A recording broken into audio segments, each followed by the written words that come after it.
Après l'exposé combien riche du professeur Bwantsa, moi je vais plutôt m'attarder sur la politique étrangère américaine.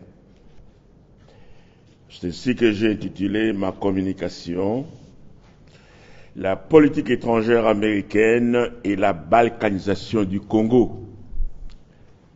La stratégie du laisser-faire a montré ses limites ».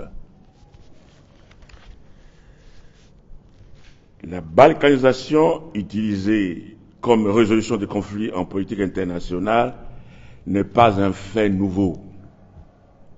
On se souviendra tout récemment de la balkanisation de l'ex-Yougoslavie de Tito, du Soudan de Béchir.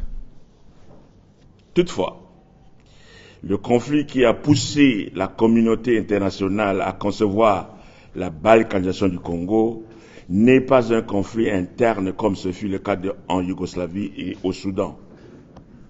C'est plutôt une exportation des conflits de nos voisins, comme l'a dit le professeur Bwantsa. Et c'est peut-être là l'une des raisons de l'échec de cette politique. Contrairement à des pays africains créés en divisant les nations, le Congo a été créé en unissant les différentes nations. Et depuis lors, les 450 différents groupes ethniques du Congo ont vécu relativement en paix. Une unité qui a du reste été renforcée pendant les 32 ans de pouvoir de Mobutu, qui disait, je cite, « Tatabo, Moko, Mamabo, Moko, Ekolobo, Moko ». Le reste, vous pouvez continuer. Des voix s'étaient déjà levées dans ce pays pour attirer l'attention des politiciens sur les dangers que courait le pays. Le débat sur la balkanisation du Congo, au lieu de rester un débat objectif soumis à la rigueur scientifique, est devenu depuis un certain temps un sujet politisé, où les politiciens s'accusent mutuellement de tous les maux. Du coup, l'homme de science se sent en insécurité et court le risque de se replier sur soi-même et laisser le champ libre aux querelles politiciennes. Car, n'oubliez pas, les chercheurs ont horreur d'entendre un matin toquer à leur porte ou kamater. On en a horreur. La balkanisation du Congo n'a pas été décrétée quelque part par une résolution que l'on pourrait vous présenter. C'est plutôt une opération clandestine qui demande un certain exercice intellectuel pour déceler son existence et son mode opératoire. Et la politique étrangère américaine a joué un rôle important dans ce processus.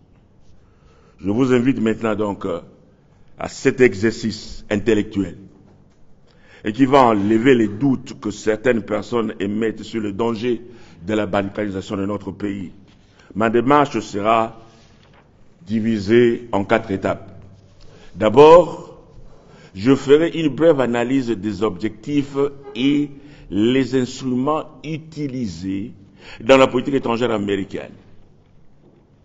Cette analyse sera suivie par la démonstration de comment la guerre dite de libération est connectée à la politique américaine du laisser-faire. La troisième étape sera consacrée à la résistance congolaise et le blocage de la balkanisation. Et enfin, je proposerai une voie de sortie de ce danger de balkanisation. Sans plus tarder, je passe à la première étape, la politique étrangère américaine, objectifs et moyens d'action. L'erreur la plus grave que Mobutu a commise à la fin de son règne était d'avoir cru que malgré tous les changements qui s'opéraient au monde à la fin de la guerre froide, l'Amérique n'allait pas changer sa politique envers son pays, les Zaïre. Il s'en est rendu compte sur son lit de l'hôpital en Suisse quand Honoré Ngbanda lui annonça que son agent à Bukavu l'a appelé à 5h15 du matin pour lui annoncer que la ville d'Uvira était tombée. Il comprit que sa fin était arrivée et il dit, je cite, « Je n'ai jamais cru que Museveni et les Américains pouvaient me faire ça maintenant. Ils connaissent bien ma situation, donc ils veulent m'achever en me poignardant dans le dos sur mon lit d'hôpital. Malheureusement, mes forces m'ont abandonné. C'est Dieu qui veut ainsi. » Fin de citation. Et les larmes coulèrent de ses yeux. Oui, ainsi sonna le glas pour Mobutu. Car ce qui importe en politique étrangère américaine, ce sont les objectifs à atteindre et non pas les pions qu'on utilise. Hier, c'était Duvalier, le chat du rang. Aujourd'hui, nous parlons de Mobutu.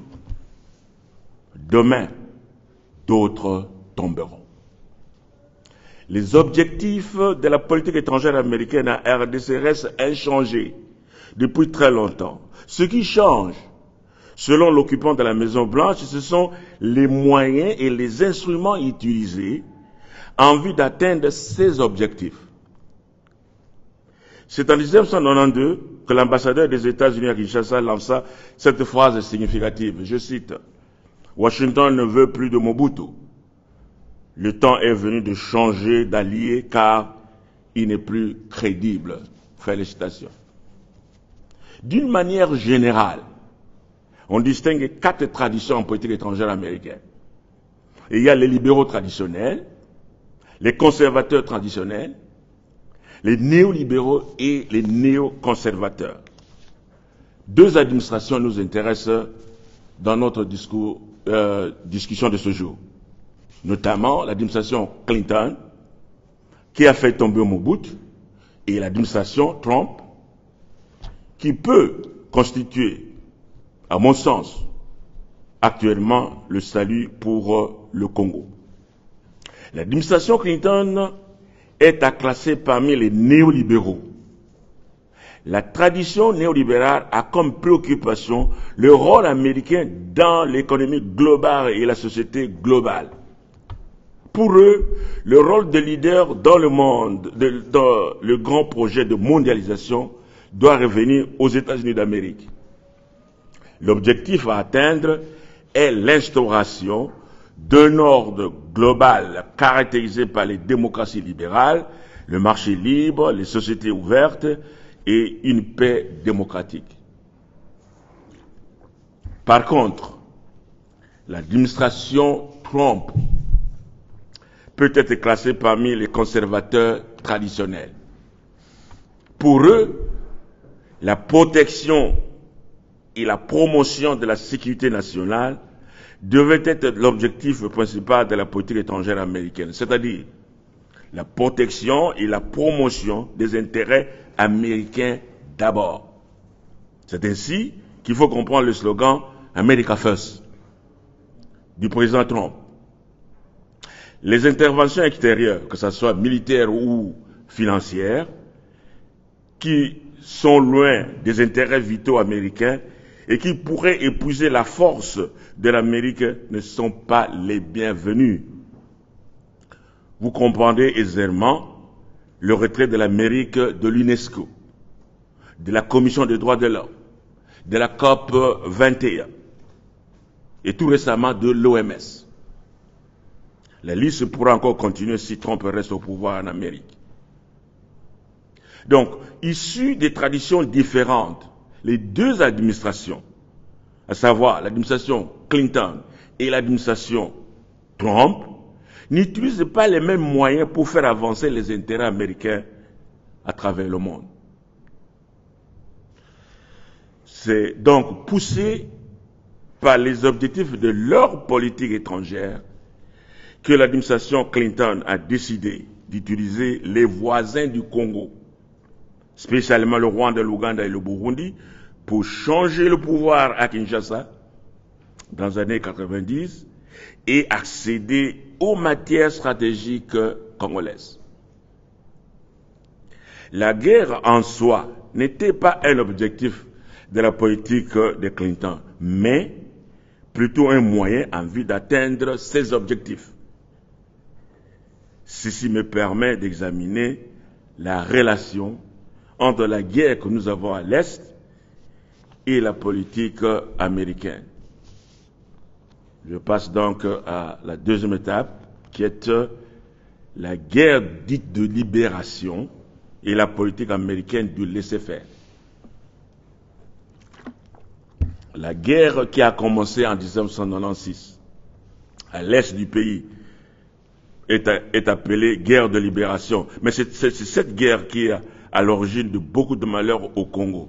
Car avec tous les dégâts qu'elle a causés, elle a connu beaucoup de mutations pour devenir, 2 décennies plus tard, un génocide à huis clos sur les populations de l'est du pays. Le président Mobutu savait que quelque chose se tramait contre son pouvoir à la fin de la guerre froide. Son ministre des Affaires étrangères, ancien secrétaire général de l'OUA, Maître Kamanda Wakamanda, avait dit ceci, je cite, les citations parfois peuvent être un peu longues, souffrez ça, parce que ça vous donne exactement le contenu, l'essentiel de notre discussion, parce que nous cherchons à prouver que la balkanisation n'est pas un mythe, mais c'est plutôt une réalité. Et que nous, les Congolais, on a été distraits. Je ne sais pas pourquoi. Voilà, je dis ce que M. Kamanda a dit.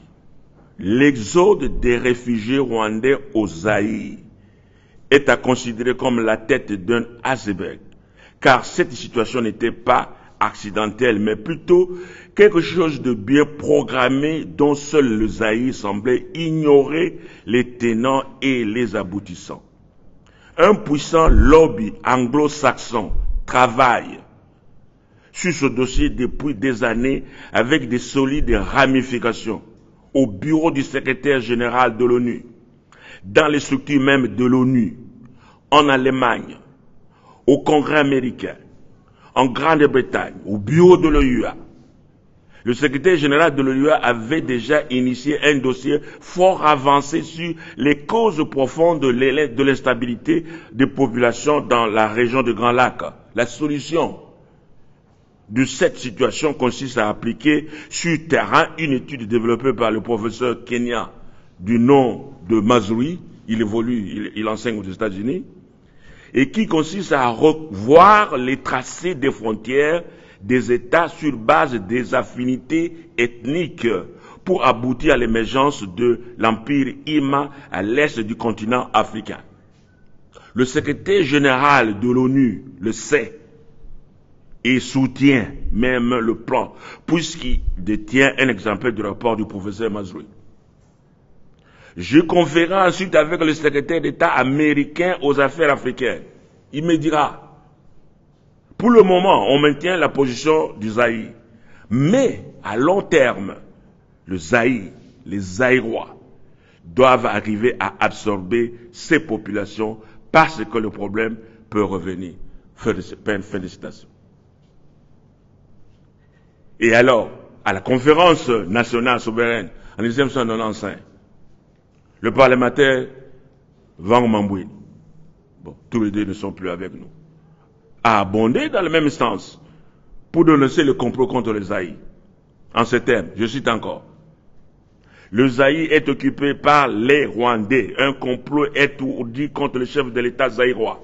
Un plan a été concocté par les Occidentaux, de connivence avec le Front patriotique rwandais de Paul Kagame pour embraser la région, favoriser l'avènement d'un empire Tutsi qui engloberait le Kivu, le Rwanda, le Burundi, l'Ouganda.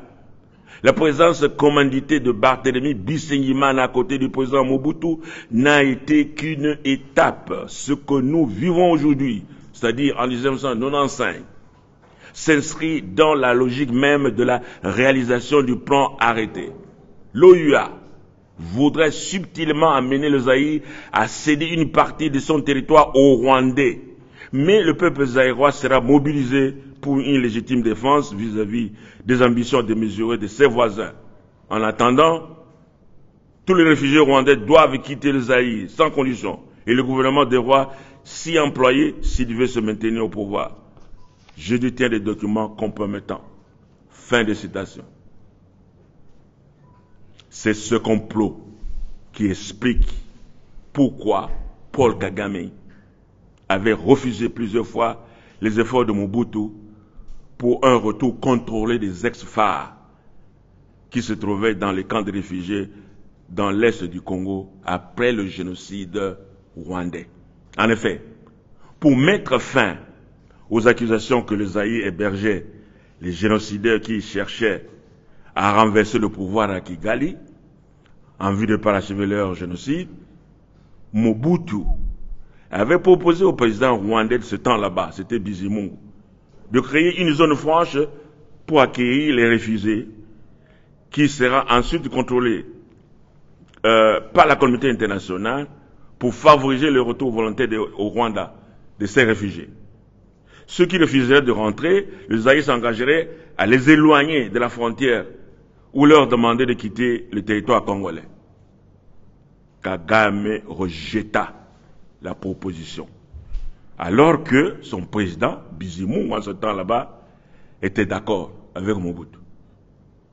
Pour ne pas s'attarder sur ce dossier, retenons tout simplement que Mobutu avait multiplié des initiatives de paix auprès de Museveni et Kagame, mais c'était sans succès, car ces derniers étaient déjà engagés sur la voie de la guerre contre le Zaïre. Après l'attaque du Zaïre, l'armée patriotique rwandaise, l'armée patriotique rwandaise, à partir de Siangungu, le président Bizimungu déclara ceci.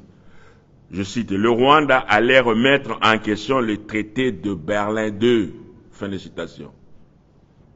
C'était en ce moment-là que les masques étaient tombés. Les visées annexionnistes de Kagame étaient désormais bien claires. Quant aux Américains, leurs objectifs étaient expliqués par le sous-secrétaire d'État américain George Moose devant le Sénat américain en ces termes. Je cite. Nous devons assurer notre accès aux immenses ressources naturelles de l'Afrique, un continent qui renferme 78% des réserves mondiales de chrome, 89% de platine, 59% de cobalt. Après le sommet francophone, franco-africain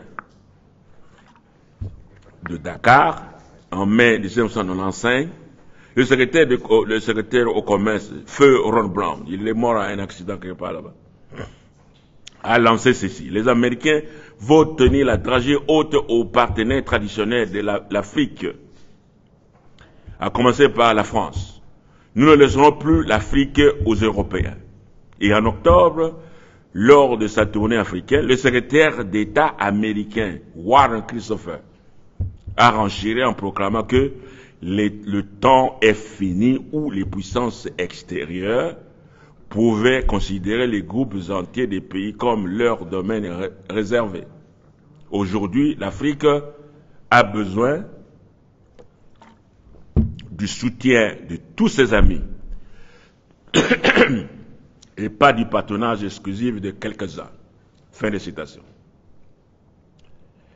L'administration Clinton a ensuite mis en place une stratégie savamment étudiée durant 4 années par les experts du Pentagone et de la CIA pour la conquête des réserves minières en Afrique. Le président Bill Clinton a arrêté sa politique africaine en 1995 par la signature de ce qu'on appelle le African New Opportunities Act. Alors, pendant plusieurs années, les experts américains se sont attelés à la constitution d'importants groupes d'intérêts dont les ramifications s'étendent au-delà des frontières américaines.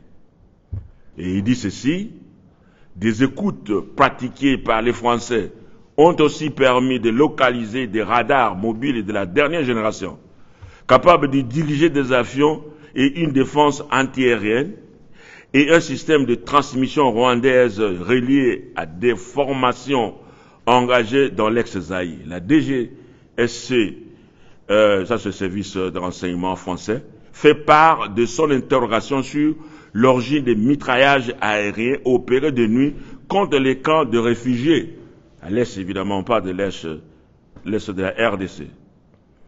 De tels vols de nuit exigent un entraînement très particulier.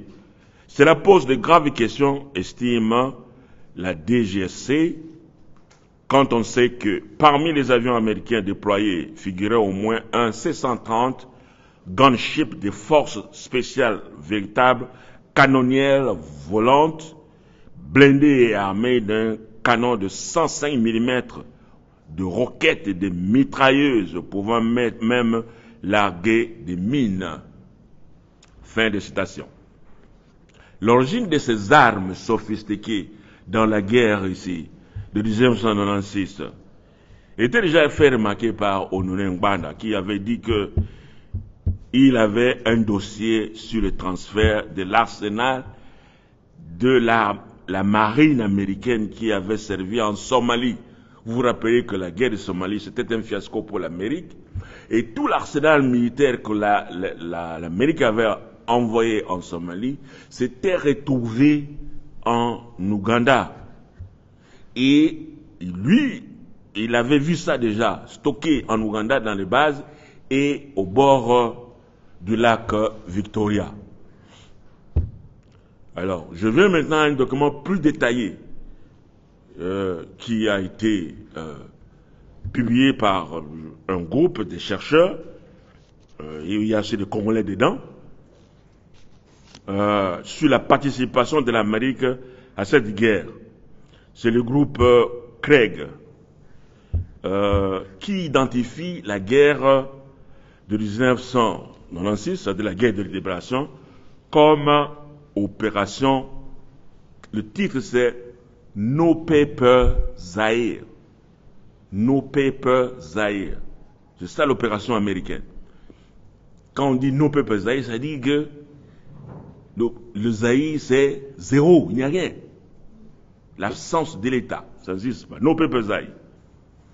Au niveau économique, la balkanisation a été atteinte. Est-ce que nous contrôlons l'économie, n'est-ce pas, qu'il y a à l'est du Congo? C'est balkanisé. Mais le problème, c'est qu'ils ne pourraient pas passer au niveau géographique de la balkanisation. Voilà.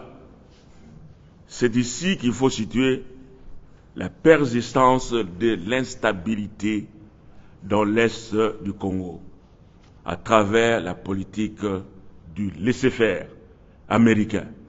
En quoi consiste exactement cette politique de laisser-faire? Je vais m'attarder un peu sur cette politique-là. Ce que les Congolais doivent savoir, c'est que la balkanisation du Congo facilite l'accès aux matières premières congolaises. Et que la politique américaine de laisser faire facilite la décomposition du Congo. La voie choisie par nos détracteurs pour consacrer quoi? Pour consacrer la division du pays en morceaux. Vous allez voir des cartes. Je ne sais pas si Freudiana, où on projette, on fait des projections de 3 pays ou 4 pays, je ne sais pas moi. Ils ont beaucoup d'imagination, toutes ces fabrications d'États nouveaux. Ludo Martens explique cette politique en ces mots pendant la guerre dite de libération. Il dit ceci: Je cite, c'est ça ce qu'il y a dans la tête des Américains. Il n'y a plus d'État au Congo. Il n'y a qu'un vide de pouvoir.